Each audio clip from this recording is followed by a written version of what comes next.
All right, so we're here with a very special guest, Sure Thing Studios, none other than Richie Lewis. What's up, Richie? 2017 U23 World Champion, Rutgers alumni, member of the, one of the best college wrestling teams in the state of New Jersey's history. Richie, how are you today? Doing good. Yeah? What have you been up to lately? Just training, social distancing, but in a little isolation show. So. I mean, you kind of had a plan. You're looking to fight sometime the end of the summer, fall this year, right? September. So has this been kind of not a derailing, but kind of a inhibiting experience now that we have to, be careful? I would say kind of, but I'm kind of making the most of it. I have a trainer literally up the street from me, so not much has changed. I'm not able to go to New York City. I'm not able to fly to like Miami, California like I was and train with guys, but I'm still getting good work in, so. It's a good segue. You've kind of always been you're a unique guy. You've kind of always been do your own thing, lone wolf kind of guy anyway, right? Yeah, I say I'm pretty individualistic and a self-sustaining person. I use what I need and the resources that I need, but I've always kind of been a lone wolf. You're built for this. Yeah. You're built for this. This is your time, right? Yes, sir. Let's do a little bit of background. I know you grew up in Edison. You grew up in Middlesex County, right? Yeah, so I was born in New Brunswick, and then I moved to South Amboy. I'll get to the New Brunswick thing in a minute, but I was born in South Amboy for a couple of years. That's where my family's from. Then we moved to Edison, and then got in a little bit of trouble in school. So then we made a move down to Toms River. And that was like 8th grade? It's freshman year. Okay. I moved probably the week before freshman year. So I remember being 15 and 16, and I know that my brain was an absolute mess at that time of my life. What was it like unplugging and replugging in a totally different place? I kind of really wanted to move to Toms River because I knew about the wrestling down here with Warren Reid, Vinnie, Frankie Edgar, etc. So I think it was a really exciting time for me. Rather than it being kind of hard, I kind of looked forward to it. Who did you, let's go right to wrestling. Who did you kind of gravitate to once you got down the shore? So when I got down the shore, I remember being like the first week of school. I went up to this guy that was sitting down, an older gentleman, and I was like, hey, I want to wrestle. Do you know the wrestling coach? And it just so happened to be Warren Reid that I went up to. He's like, oh, so you're a wrestler. I didn't really tell anyone that I was moving down there. It wasn't like planned that I was going there with the coaches. It was kind of like I just moved down there and was going to figure it out. And he's like, oh, so you want to be a wrestler? I'm like, yeah. He's like, well, you're talking to the wrestling coach. And I was like, oh, nice to meet you, blah, blah, blah. And he was like, yeah, let me see what you got. And I was kind of like, out of my back pocket, I'm like, oh, this guy doesn't know like that I'm actually like a serious wrestler. I'm sure he gets a bunch of kids that says he wants to wrestle. And this was before I had cauliflower ear, so he had no idea. And yeah, that's how it all started. Let's talk about Coach Reid. I mean, you can look at it. This is going to be his 41st season coming up. Yeah. So he is as much of a legend as we've got in the whole state. I don't know if anybody who's been coaching as long as him. He used to coach Goodale at the Fargo rooms, Yeah. What is he? I mean, you've known him recently now. So what kind of influence did Warren have on your experience as a wrestler? I mean, he's had probably the ultimate influence because he's really kind of shaped me to elevate in the way that I did. He's been in my ear really from day one, and he's such a honorable and respectable person. So I think that he really guided me in a way that, like we talked about me being self-sustaining, in a way that I wasn't able to be my own way and gravitate in that different direction.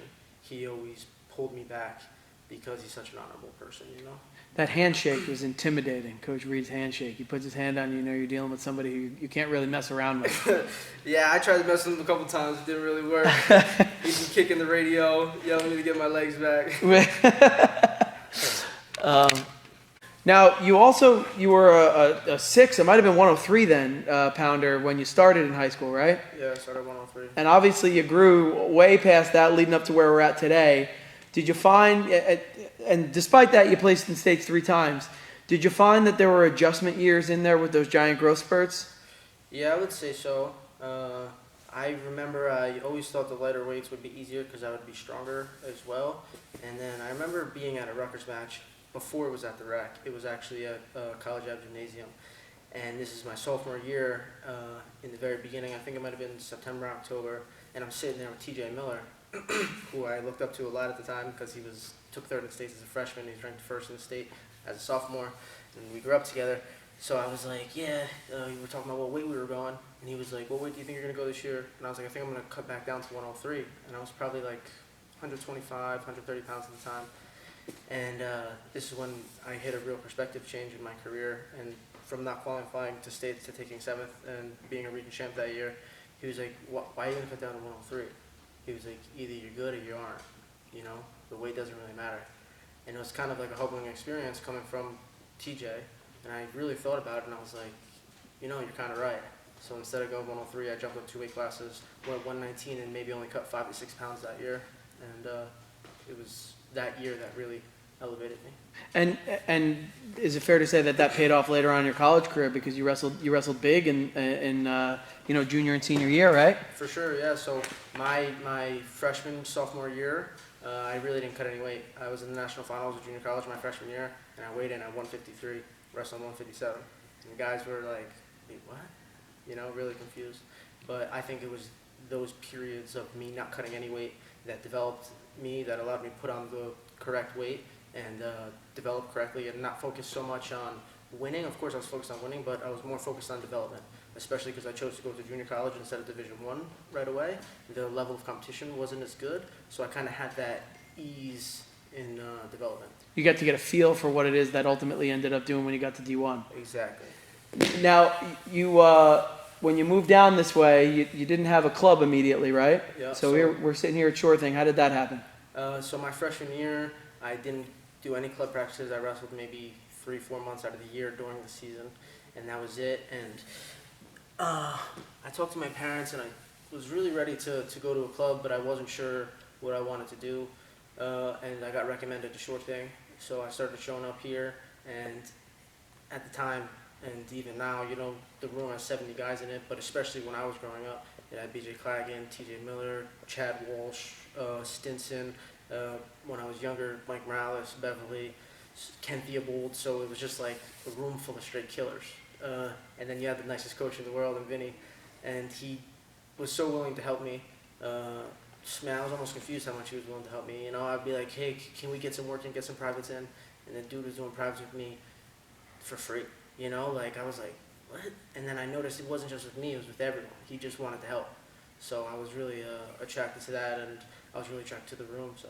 And one thing that jumps out about you and your relationship with the club is that you travel a lot. You experience a whole different, a wide spectrum of training environments, but you always come back, and you always want to help, and you always consider this place as kind of like your home for wrestling, and I think that's appreciated, and that exudes off of you when you're here in the room. For sure, yeah.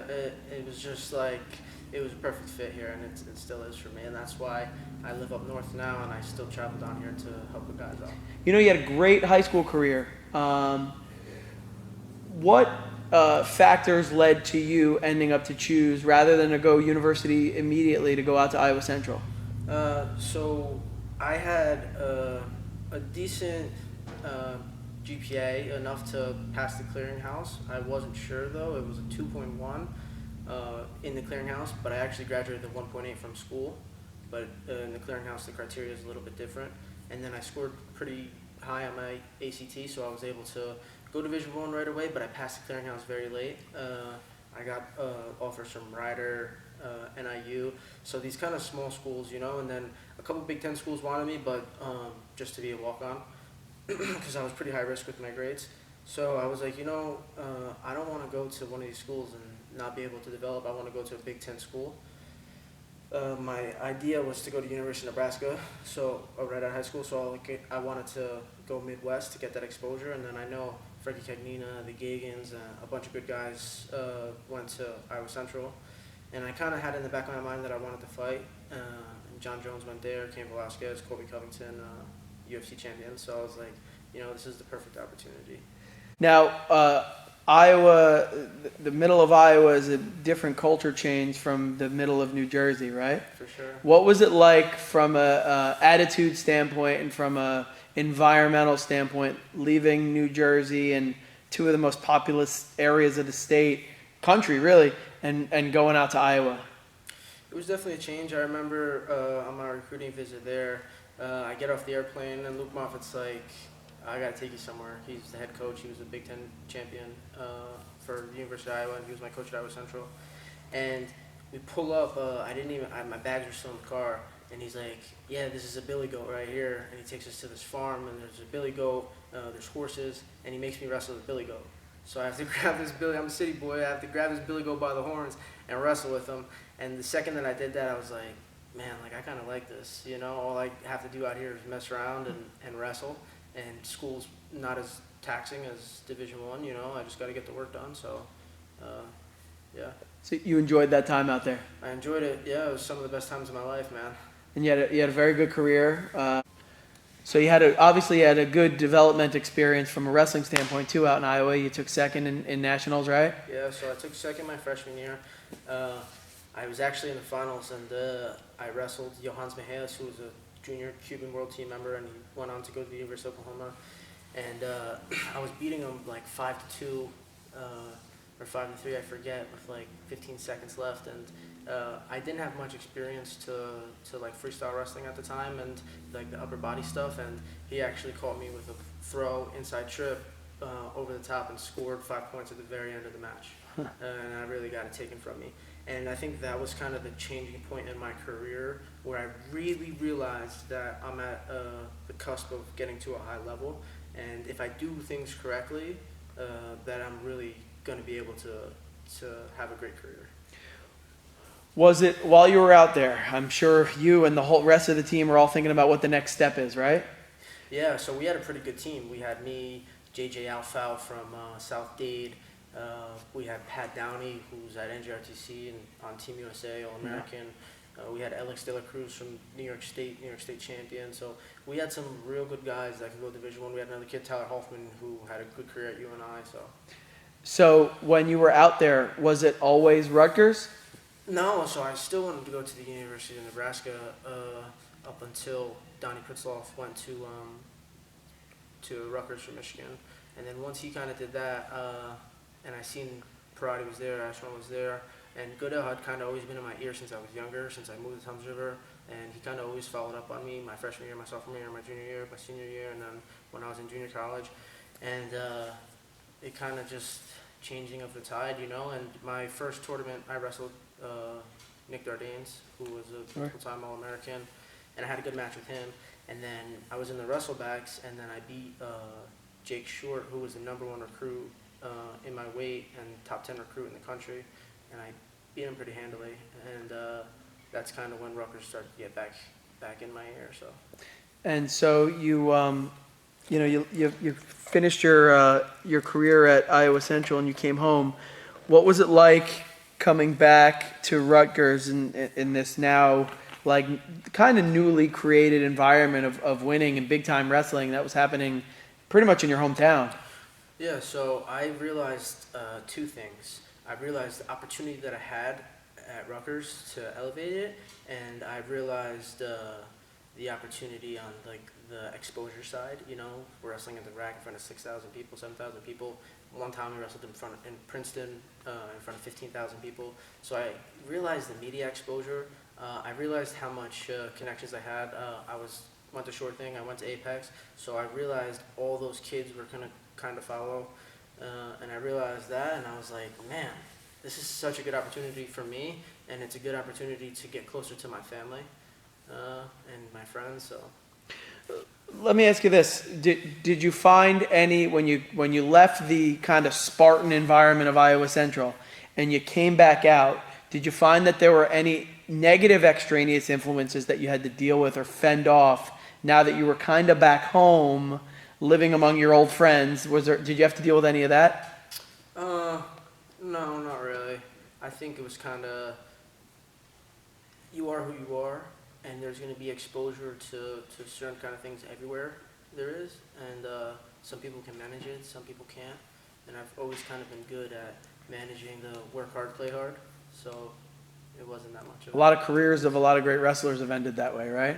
Yeah, a lot of guys.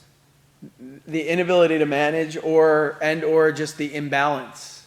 Correct. I think you need a little bit of both, because obviously you're never going to grow up if you never have any fun. But I think there's a time and a place for certain things, you know. And I think there's a certain kind of kid that can manage it in a balanced fashion. There are other kids that need less of one thing and more of the other. Correct. In order to make it work for them too. And if you don't strike that balance for each individual kid, it doesn't work out. Exactly. And you know, if you're going to go to a state school, you already know how it's going to be. That's at any state school. So. You know, the Rutgers, we talked about this off camera a little bit. Rutgers has done a great job of marketing and driving their program forward publicly, right? For sure. PR team is top notch. Top notch. Social media game is absolute fire all the time. Flow Wrestler loves us. Sure. And they throw jersey around and this and that. It's almost a brand in itself, jersey. Yeah. It's crazy how much jersey wrestling, how much exposure that we have on a national level, but almost on a world level. Like, we're the Dagestan of America. Sure, that's really awesome that you said that. Now, to that point, kids need to know, and this is, you know, we get a lot of high school kids that are watching these things. Kids need to know that D1 wrestling is not as sexy as Instagram wants you to believe that it is, right? For sure, 100%. It's a business, and as long as you're winning, you know, you have the power. So as long as you're good and as long as you're performing, leverage that while you can, because there's going to be ups and downs. Sure, and to again, good segue.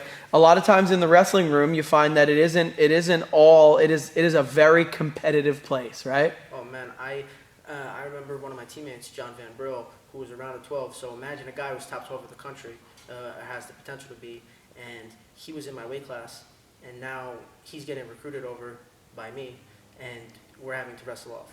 So it does two things. It creates a little bit of an internal conflict, but it gets us to a point where we could become so much better. So now I have this guy as my workout partner, and he has me as his workout partner, and then look at how it worked out our senior years. It shifted to where he was 57, I was 65, and we were both the best possible athletes that we can be because we had each other, you know? And, you know, the whole concept of having a bunch of high-level Jersey guys in a room together, sometimes there can be some flare-ups, right? For sure, and I'm a fighter, man. So it came with a double-edged sword. You know, one of our other coaches is obviously Kenny Theobald, and he talks about it all the time. You guys will be boys forever, but it wasn't all rosy in the wrestling room. Oh, no, man. When you go in that wrestling room, you got to be ready to fight. And I feel like that's a Jersey thing, too. I don't know about other rooms in the country, but, yeah, you got to be ready to go. And I think that a lot of the programs that, you know, drive themselves forward as being an attitude-based program, I think those rooms are kind of similar, right? It's a battle. It's a combat sport, no matter how you slice it. And I think that there's obviously boundaries, and as long as you play correctly in those, it's only elevation. Sure. All right, Richie. So let's fast forward a little bit. You got to Rutgers. You took an injury. You got hurt your first season at Rutgers in the NCAA tournament, right? Yeah, so I wrestled Nick Bruschetta in the pre-quarters, and it was a very tight match. I think it was 3-2 at the time, or 4-3. I was winning, and then I posted up on his head, and when I posted up, my shoulder slipped out. His headgear slipped up the side as I posted, and I guess I struck him pretty hard, and my shoulder just popped out of place, popped back in. I ended up finishing the match. And then I had to go into wrestlebacks the next day. We weren't sure what was wrong with my shoulder, because when it first happens, it's kind of like, it's like you can't move it, and then like you can move it. And then the next morning, when all the inflammation set in, when I was in the wrestlebacks, I couldn't even lift my arm, and I was like, oh, dude. And I still had to wrestle, and you prepare for that, though, when you're a Division I wrestler. It doesn't matter. You know, guys have won it with broken bones. So it's like kind of like you're in that situation, you have to make the best of it, and you have to wrestle. And that's what I wanted to do as well. And again, because you were prepared for it, you really tried to rehab and train through it over the months that followed that injury, right? Correct. So I tried to rehab for like 9 months, and it was getting better, but it would always slip out. So we weren't sure what was up. So then when I got a second opinion on it, shout out Dr. Dehan, he's the man. He was like, yeah, man, this thing is torn. And then that's when we decided to go ahead and get surgery the next year. But this was after I already had wrestled in the NWCA All-Star against Joey Lavelli, and then I wrestled in the Princeton match against the 65-pounder Devoso. Right. Yeah. And that was the outside match, wasn't it? The outside match. That was a great day for Jersey wrestling, I think. That was the best day for Jersey wrestling. Shout out to Jersey again. So you had the surgery, and then the rehab cycle kind of timed out perfectly for you. Yeah, literally perfect. Because you were coming back, and you were probably chomping at the bit to get back on the mat. Excited, man. And enter World Team Trials, right? Yep. And then I wrestled World Team Trials, and we had such a great training situation between Donnie, Pritzlaff, Montel Marion, and Taylor Walsh, who really, really helped me prep for that tournament and got me to peak shape and peak form. And because it was, it's relatively speaking, it's the preseason, but because you were in the middle of a rehab cycle, you kind of got yourself into in-season shape a little bit earlier so that you could compete in that tournament, right? Man, my rehab cycle actually made me 10 times stronger because I worked on all these micro muscles that I never really worked on. So I got like 10 times stronger, and then it also healed up the rest of my body. So. Do you remember, I think about the mental aspect of getting ready for an international tournament. Do you remember the mental aspect of how amped you were coming back from the injury and being able to wrestle in a tournament as big as the World Team Trials? Yeah, man, I was just excited to go prove that, I'm one of the top guys in the country at the time and one of the top guys in the world. What was your freestyle resume like leading into that tournament? I went to Fargo in 2011, and I missed weight the second day. I should have been an All-American, but I missed weight. And I did the Greco tournament too, and that was the extent of it. I did the New Jersey States. I won that like 3 times, but maybe I had like 3 tournaments in me. Right. Freestyle. But again, because you had trained so hard and you had gotten to be so good on your feet, you were able to make it work, right? I mean, yeah, I think I was better at freestyle because I'm upper body and I'm not so much into the hanging out on the ground and stalling out. More like just trying to grab you, throw you, score. So right. It was a very good match for my style. And you went on an absolutely incredible run through the U23 Worlds, right? Yeah. You won the whole thing. Levine Mays, Anthony Kawaka, and Tyler Berger, national finalists, 3-time All-American national finalists. Yep. And then you made the team and you won that whole thing too, right? You won the Worlds. So I made the team and then went out to Poland and had a really good weight cut, and it was huge. I was like 170. I remember the next day, wrestled 154, and I did things the right way and was big at the weight, and I was just so excited to wrestle that it was going to be hard for me to lose. That's topical too, because I know lots being talked about cutting weight, like the cycling of making sure that you can get to weight and still feel at your best. How well have you learned now that is, oh my goodness, a large percentage of getting ready for each individual match? Well, I mean, something that I personally do is focus on is just performance in general, whether it be mental, whether it be technique, whether it be nutrition, whether it be weight training or whatever. So I kind of had it very much on lock, and there's all these different techniques, Some guys cut weight for 10 days and thin themselves out to weigh in, and it's different on a 1 hour weigh-in than it is on a day before weigh-in, and there's just so many intricate pieces, and I feel like I was one of the guys that had that information. That it's honestly absurd how many wrestling people don't know how to cut weight, or they don't know how they should fuel themselves, or they don't know how they're going to be at their optimal performance, and I own a nutrition company, so I kind of like had all that stuff in my back pocket, and I just did it the right way, so.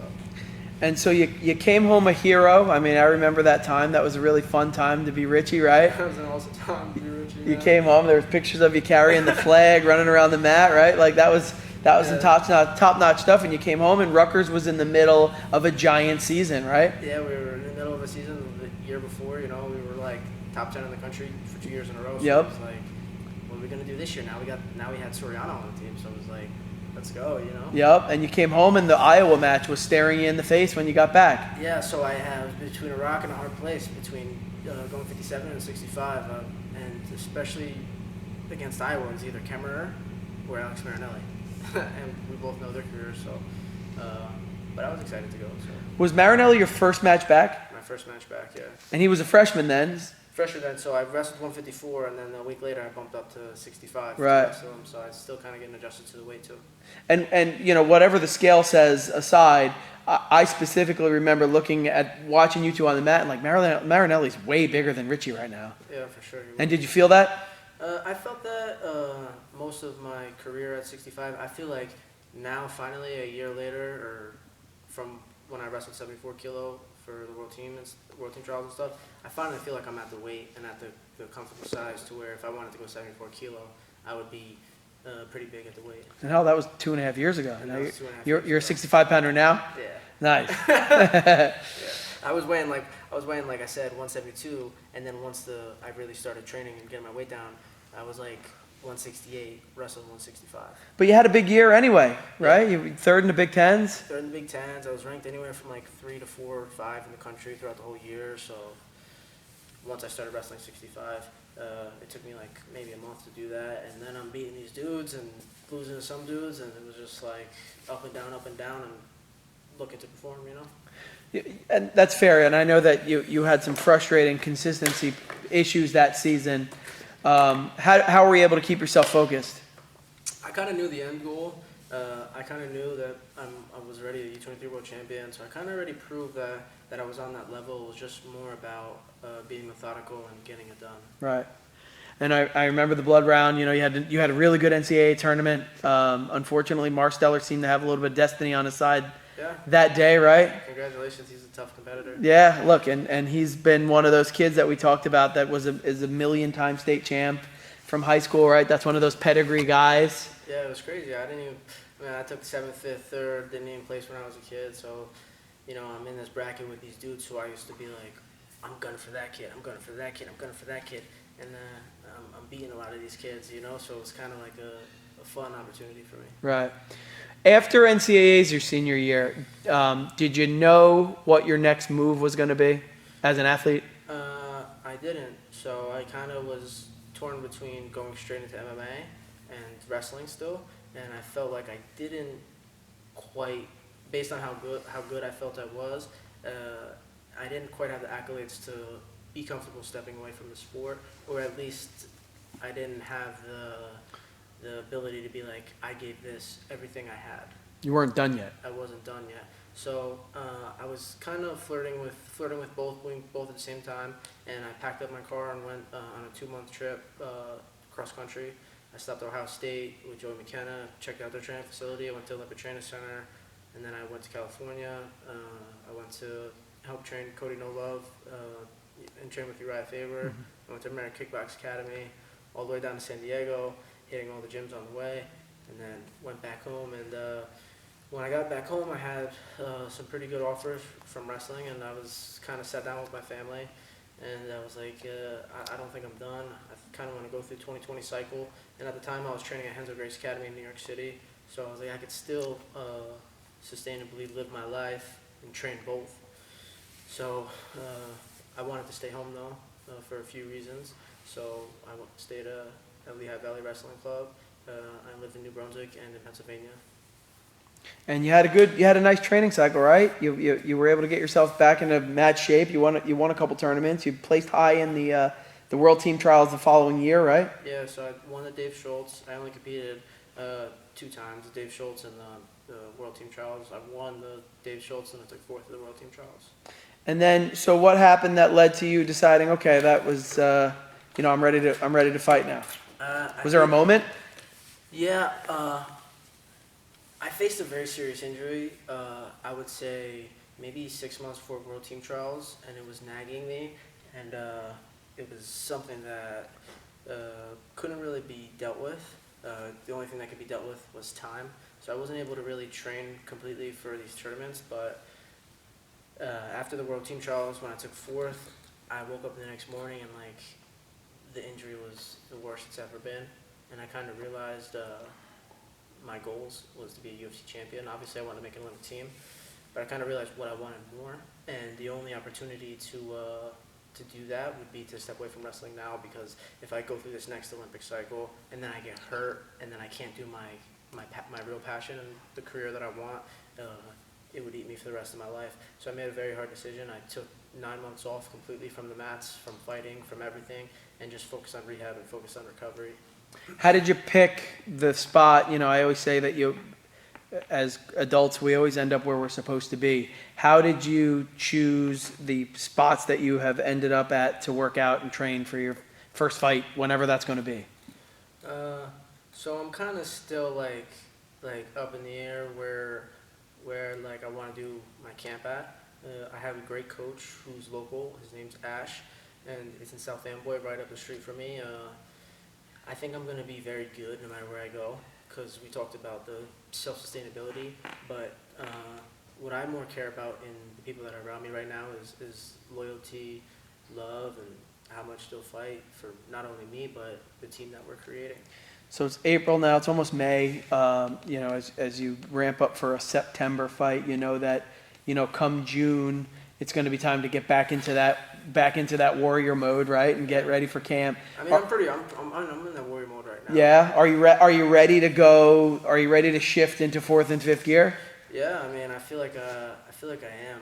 I like to put my back up against the wall, you know, burn the ships. That's something that I'm very big at. And when I put a date on something, and especially because I'm still kind of green to this fighting stuff, I put my back against the wall. I'm setting a date in September for my first professional fight, and I wake up every morning now and I feel like a new purpose. You know, when you're not training for anything, you know, going into the room and doing a 3-hour session is kind of hard.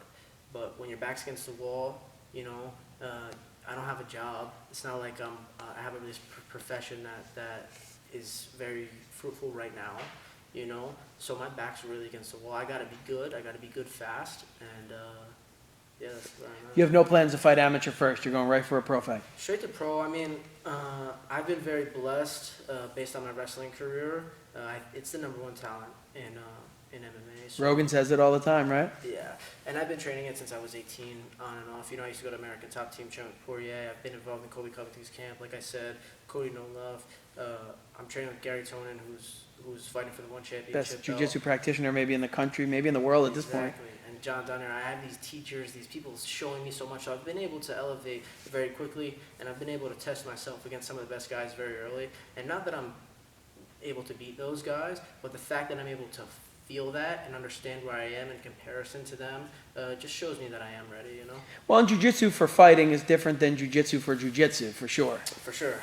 You know, you learn as a wrestler, you learn the jiu-jitsu that you need to do to be able to compete. And a lot of these wrestlers should have more respect for jiu-jitsu because it's a lot more intricate than you think. It's super nuanced, even compared to wrestling. And I think there's a lot of qualities about the breathing and the pacing that the jiu-jitsu guys have. I don't want to say a leg up, but jiu-jitsu moves differently than wrestling because it's not on the red line all the time. 10, 20 minutes, and it's more methodical, and it's... Yeah. You know, I like jiu-jitsu a lot, and I think that because I learned from John Donner, my jiu-jitsu, that I'm able to transition it so well to MMA with my wrestling. So I feel like Khabib sometimes, man. You know, I'm just really excited to do it. You know, like I said, and I want to kind of round out with this because I think this is the biggest lesson to take from Richie Lewis. Like I said, you are a unique guy. You present yourself out there. You have a lot of projects going on. You have Full Dimension out there. You're offering some programs now for quarantine kids, and at the same time, you are not shy about espousing your opinions on the wrestling game, the political game, sports in general. Who has helped you to nurture that individuality and that uniqueness that you bring? I would like one person. Sure, 3 people. I don't care.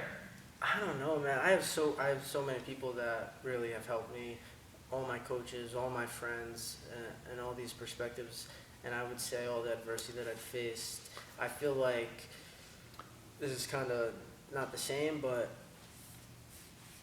the more experiences that you have and the more adversity that you go through, and with confidence, you should be able to express yourself and explain everything, that all the hardships that you've been through, and it just creates more opportunity and more experience, you know, because I'm not scared to tell anyone how I feel, and that's why people are attracted to me, but I'm not scared to tell anyone how I feel, so that's why people are also like, hey, be careful. So it's kind of like a double-edged sword, but it's the way I live my life, and it's the way the people that I look up to and live their lives.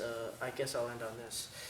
If you look at the most influential people in the world, most 90% of them, 100% of them, are hated. And they're outcasted for a very long time until the realness peeks through until they get that break, and then everything that they were saying before that people didn't like, they start to see. So I kind of always live my life on that too. 15 years from now, where and what is Richie Lewis doing? Owning companies, have a couple UFC belts. That's it, man. And changing the world. So also, a big reason I'm doing this is obviously one for passion and two for glory, but it's also to play an end game. I think each one of us are put on this earth and this world to affect other people and raise the level of the human race, right? And I really want to affect a lot of people, so maybe open up a gym, some nonprofits, and really start to affect these kids, especially youth. That's Sure. what I want. Talk about Full Dimension Nutrition for a minute. So Full Dimension Nutrition is a full spectrum nutrition company where we do workouts, we do nutrition, we help the general public, and then specifically I help the wrestlers and MMA fighters. So we have plans based on performance, so it's going to be different for everyone. It's going to be different on an hour weigh-in, it's going to be different on a 24-hour weigh-in, it's going to be different if you have a match on Wednesday and a match on Friday, based if you have a match on Friday and you have a match on Saturday. It's very specified, very scientific, and very studied. So. Do you have programs ready to go right now? If somebody called you and said, "Hey, I need this." Yeah, so we have templates where people can just go online and buy. We're working on wrestling templates, but they're obviously a little bit more intricate because I told you all the intricacies about them. Sure. But if someone wanted to get coached by us, specifically, we'd make a plan for them. Yes. Is that going to be the specialty service of Full Dimension? Is going to be these individualized programs? Yeah, so that's like kind of The coaching aspect? Yeah, that's like our bread and butter is going to be the one-on-one specific performance because that's what I like to do. I want to drive the performance of other people and have a small part of their success, and that's honestly what makes me feel good is helping someone else accomplish their goals, you know? Richie, I'm glad you came in today. I'm happy that we were able to sit for a little while. Thanks. Let's I know we're gonna do a training video in a couple of minutes, but once again, the club appreciates you, the community appreciates you. Thanks for coming in today. No problem. Go Short Thing.